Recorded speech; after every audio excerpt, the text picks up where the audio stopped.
సమగ్ర అభివృద్ధి, అధికార వికేంద్రీకరణే కాకుండా అభివృద్ధి వికేంద్రీకరణ. ఇక్కడికి వచ్చినప్పుడు డబుల్ ఇంజిన్ సర్కార్, ట్రిపుల్ ఇంజిన్ గ్రోత్ స్ట్రాటజీ.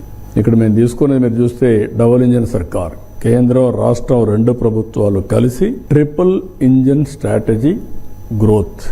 దీనికి 3 ప్రాంతాలు చేశాం. ఇది up to east Godavari river వరకు, వెస్ట్ గోదావరి నుంచి మార్కాపురం ప్రకాశం వరకు, రిమైనింగ్ రాయలసీమ. 1 విశాఖపట్నం, 2 అమరావతి, 3 తిరుపతి. 3 కేంద్రాలు పెట్టుకొని 3 చేస్తున్నాం. ఇక్కడ మీరు గుర్తుపెట్టుకోవాల్సింది, నా విల్ ఎక్స్ప్లెయిన్ నెక్స్ట్ స్లైడ్. ఈ రీజియన్ లో మీరు చూస్తే 49 ప్రాజెక్ట్స్, 10 లక్షల కోట్ల రూపాయల పెట్టుబడులు, దగ్గర 15-20 లక్షలు, మినిమం 10 lakh ఎంప్లాయ్మెంట్ వచ్చే పరిస్థితి వస్తుంది.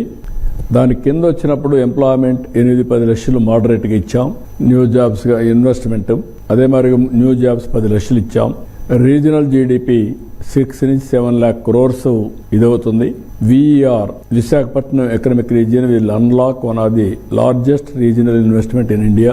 Irrigation, aquaculture focus, largest port-led manufacturing hub, and also major destination of green hydrogen, green tech, energy investments, new tourism economy, Bay City కూడా వస్తుంది, భోగాపురం రీజన్ డెవలప్ అవుతుంది. Strongest AI data center ecosystem on India's east coast లో వస్తుంది. Significant increase in exports competitiveness. This is the future city. మొన్నే మీరు చూసుంటారు, now ఇండియాలో fastest growing city in India is Visakhapatnam.